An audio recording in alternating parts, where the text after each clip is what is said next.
Bonjour à toi qui regarde cette vidéo, mon nom c'est Douglas Fokam, Afro-entrepreneur. Bienvenue dans Réalité Afro Business. Comme je le dis toujours, dans cette chaîne, tu vas apprendre des astuces, des conseils comme ça qui vont te permettre de réaliser un grand élan, un grand pas dans tes projets futurs ou alors même dans tes projets que tu le fais ici. N'hésite pas à t'abonner et activer la cloche de notification ou alors même à aller regarder les autres vidéos que je publie ici sur cette chaîne chaque semaine pour regarder comment j'ai fait pour construire tous ces bâtiments. Parce que si tu es nouveau sur cette chaîne, voilà, je t'annonce que quand on a commencé la construction de ce bâtiment, j'ai montré tout étape par étape pour que tu puisses quelque part être à mesure de dupliquer un bâtiment comme ça, de te faire aussi un bâtiment comme ça, pas exactement comme ça, mais au moins de savoir ce sur quoi moi j'ai fait attention et ce sur quoi toi aussi tu devrais faire attention et ne pas te laisser duper.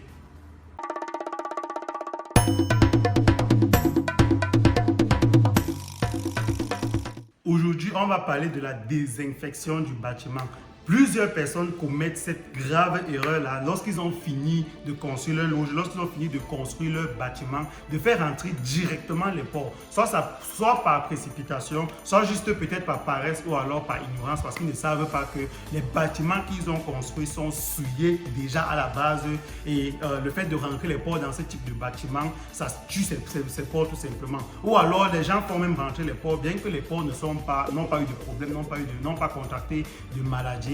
Ils sont là peut-être 5 mois, 6 mois, voire même 1 an après. Les porcs sont dans le même bâtiment et ils n'ont jamais nettoyé le bâtiment, ils n'ont jamais désinfecté le bâtiment. Ils se contentent juste de nettoyer le sol, de balayer un peu le sol, exactement comme le font nos grands-parents au village, quoi. Donc ils vont construire des fermes qui respectent certaines normes, des fermes ou alors des bâtiments qui sont très bien faits, mais derrière, il n'y a pas les processus de désinfection qui vont avec. C'est très important. Regarde cette vidéo jusqu'à la fin parce que je vais te parler dans un premier temps de l'objectif. Pourquoi est-ce qu'on désinfecte un bâtiment en fait? Et dans un deuxième temps, je vais te montrer, je vais te dire quand est-ce qu'il faut désinfecter le bâtiment. Et dans la troisième partie, la partie la plus importante à mon avis, je vais te donner les étapes pour désinfecter ton bâtiment de telle en sorte que toi, chez toi, quand ton bâtiment sera prêt, que tu n'aies aucun problème quand tu vas faire entrer tes porcs. L'objectif, c'est tout simplement d'éliminer les agents pathogènes qui peuvent nuire à tes animaux, qui peuvent donner des maladies bizarres à tes animaux. Quand je parle d'agents pathogènes, je parle des moisissures, je parle des virus, je te parle de ces germes-là qui sont soit produits par l'homme, soit produits peut-être par le porc lui-même, peut-être par les déchets qu'il rejette, soit produit même par l'eau sillée qui reste dans le bâtiment constamment. Il y a tellement de choses qui peuvent faire entrer des germes, des agents pathogènes négatifs dans ton bâtiment et que tu dois éliminer à tout prix. Donc c'est ça ici l'objectif de désinfecter son bâtiment. Alors, quand ici il faut désinfecter son bâtiment, cela dépend généralement de quel processus, dans quel processus est-ce que tu te trouves. Est-ce que tu es en train de faire entrer les bêtes dans ton bâtiment pour la première fois ou alors ton bâtiment abrite déjà les bêtes et tu veux juste les désinfecter par mesure de sécurité comme j'ai dit dans la première partie. Mais en général, en gros, on désinfecte un bâtiment quand on veut faire entrer les bêtes la première fois. Ça, c'est peut-être mon cas ici. Ou alors quand peut-être on a eu un cas de maladie assez sévère. Par exemple, où on a perdu plusieurs bêtes. Voilà, si on réussit à éradiquer la maladie et à trouver peut-être les bêtes qui étaient malades et à chasser complètement cette maladie-là du bâtiment, il est conseillé de faire sortir tous les bêtes, on peut les faire sortir à l'extérieur, de désinfecter le bâtiment complètement pour être sûr que les agents pathogènes qui ont tué les autres animaux ou alors qui ont causé les autres maladies n'existent plus carrément dans la ferme. L'autre objectif aussi, ou alors tu peux aussi désinfecter ton bâtiment après 3 mois ou après 4 mois, quand tu sens que, voilà, pour les fermes de poulet par exemple, ou alors pour les fermes de porc, comme dans mon cas, je le dis, les cacas du porc, on va dire ça comme ça, qui sont restés là le plus souvent, même si on a nettoyé, ils ont été en contact avec le sol et ça a laissé forcément des virus ou alors même quand on va nettoyer à l'eau constamment. Donc, du coup, tu as toujours comme ça des microbes qui peuvent rentrer dans la ferme et ne plus sortir. Donc, c'est très important que après 3 mois ou après 4 mois, tu puisses désinfecter ton bâtiment de manière générale. Désinfecter un bâtiment, ça se passe en 5 étapes. Dans la première étape, il faut vider le bâtiment.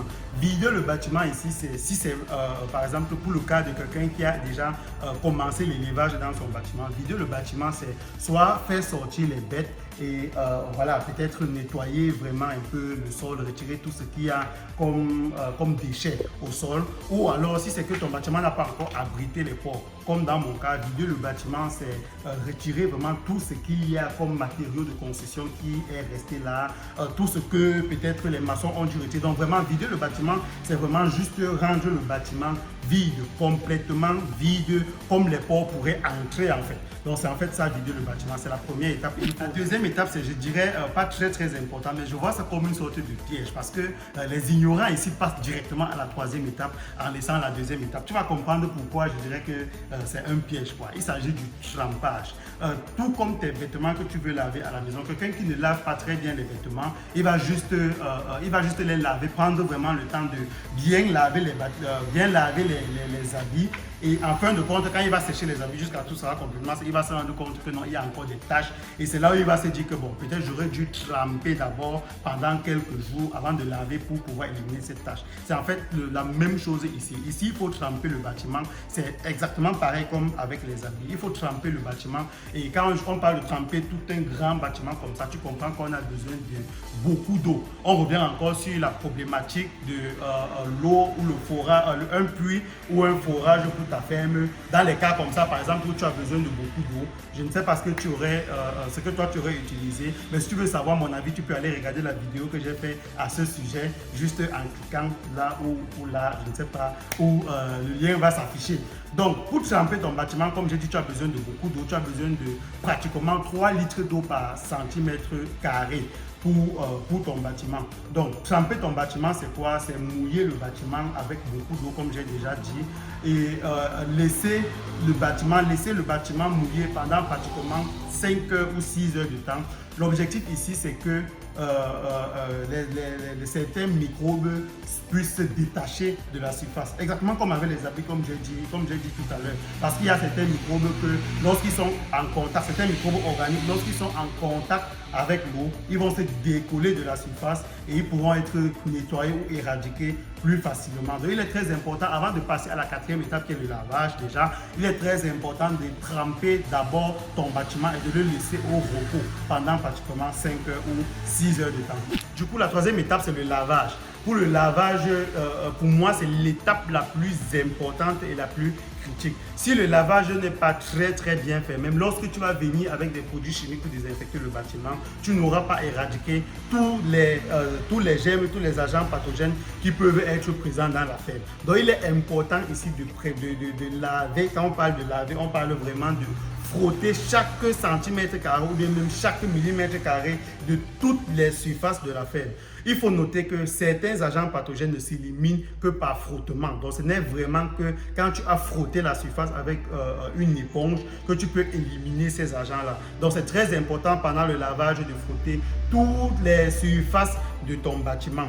Il existe plusieurs produits spécifiques pour le lavage, mais moi ce que je fais et que je te conseillerais de faire, c'est d'utiliser juste du détergent et de l'eau de javel. Si tu mélanges le détergent, l'eau de javel avec une très bonne éponge, que tu frottes toutes les surfaces, tu devrais pouvoir t'en sortir, tu devrais pouvoir éradiquer tous les virus. Mais si tu es dans le doute, si c'est que tu veux vraiment faire un travail impeccable, tu peux aller dans une pharmacie pour animaux et tu vas te procurer un produit adéquat pour le lavage de la ferme. La quatrième étape consiste à éliminer les germes qui n'ont pas été éradiqués pendant le lavage ou alors même pendant le trempage. Il s'agit de la désinfection. Ici, plusieurs produits aussi existent en fonction du bâtiment, en fonction du type d'élevage, en fonction vraiment de à quel point est-ce que le bâtiment était souillé au départ. Donc, pour trouver le type de produit qui est adéquat pour ton bâtiment, je te conseille d'aller vers un spécialiste en élevage de porc ou alors en élevage de poulet, si tu fais l'élevage de poulet, pour savoir un peu quel produit est meilleur pour ton bâtiment. Pour désinfecter mon bâtiment, j'utilise quelques petits matériaux que je vais vous montrer. On a là des gants de protection. On a un masque aussi de protection parce qu'on parlait des produits chimiques très toxiques. Donc, il vaut mieux toujours se protéger le visage. Ici, on a aussi, voilà, un habillement aussi de protection. Normalement, c'est, comme on peut voir là, c'est adéquat pour la pluie. Mais voilà, nous, on l'a pris parce que il peut arriver que le produit peut-être tombe sur l'habit et on porte encore le même vêtement après. Donc justement pour éviter tout ça, on utilise cette couverture, je vais l'appeler comme ça. Là après on n'est pas obligé de changer complètement le vêtement qu'on a. Et bien sûr on a besoin d'un désinfectant. Comme j'ai précisé précédemment, pour trouver le meilleur désinfectant adéquat pour ton bâtiment, je te suggère ici vraiment d'aller vers un spécialiste pour savoir de quel désinfectant tu as besoin. Là, ici, on a un désinfectant d'un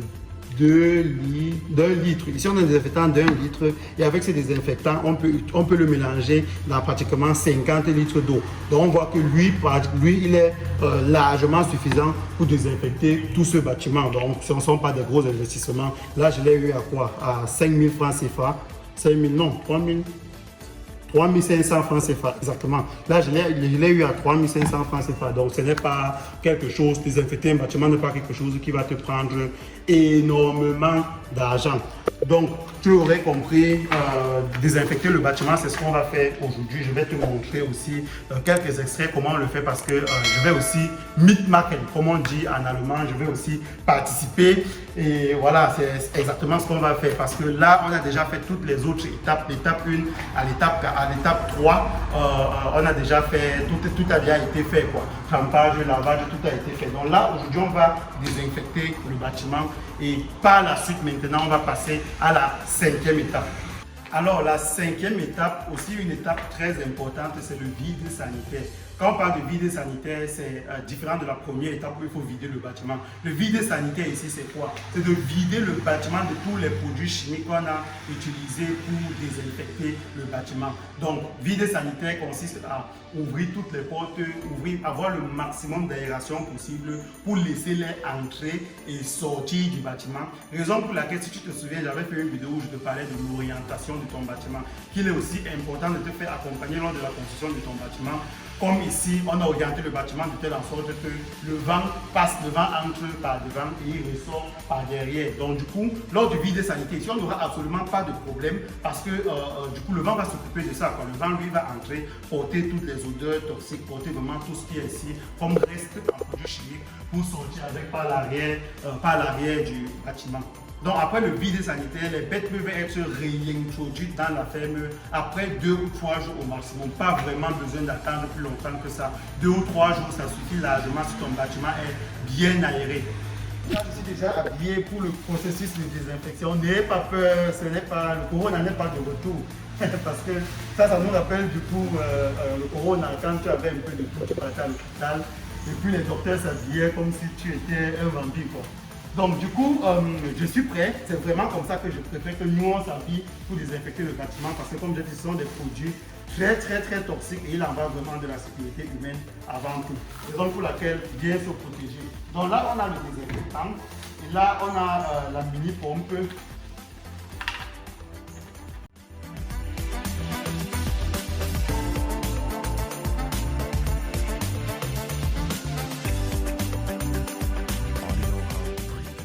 Donc, du coup, ce qu'eux ils suggèrent, c'est 1 litre de désinfectant pour 50 litres d'eau. Mais ma pompe, c'est juste 2 litres. On va faire un peu de mathématiques. Vous pouvez m'aider dans les commentaires. Si vous le voulez bien, on va faire un peu de mathématiques. Si 1 litre de désinfectant correspond, du moins si 50 litres d'eau correspondent à 1 litre de désinfectant, du coup, 2 litres d'eau correspondent à combien? Calcul rapide, voilà, je ferai personnellement un virement de 10 € à celui qui trouvera la réponse. Je vous donne 5 secondes pour trouver la réponse. Terminé, je suppose que personne n'a trouvé la réponse. Voilà, ça correspond tout simplement à 4 ml de désinfectant. Vous l'aurez deviné, j'ai fait mon calcul bien avant de commencer la vidéo. Je ne suis pas aussi rapide que certains d'entre vous. Donc du coup, j'ai besoin de 4 ml de désinfectant pour pouvoir remplir toute ma mini pompe de 2 litres d'eau. Mais l'inconvénient ici, c'est quoi? Le malheur ici, c'est que je n'ai pas de mesurette. Donc du coup, je suis obligé de, voilà, d'estimer.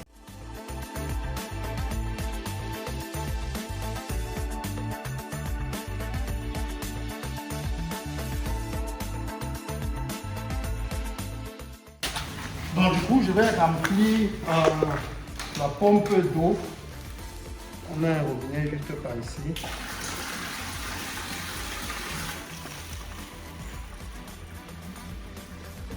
Voilà, du coup, tout est prêt. On peut commencer. Je ne vais pas vous montrer comment je désinfecte tout le bâtiment. Voilà, je vais juste vous montrer comment ça marche. J'ai ma mini pompe. J'ouvre ma vanne et puis en pompant, je devrais être capable de désinfecter mon bâtiment sans problème. De toute façon, je demande plutôt pas mal.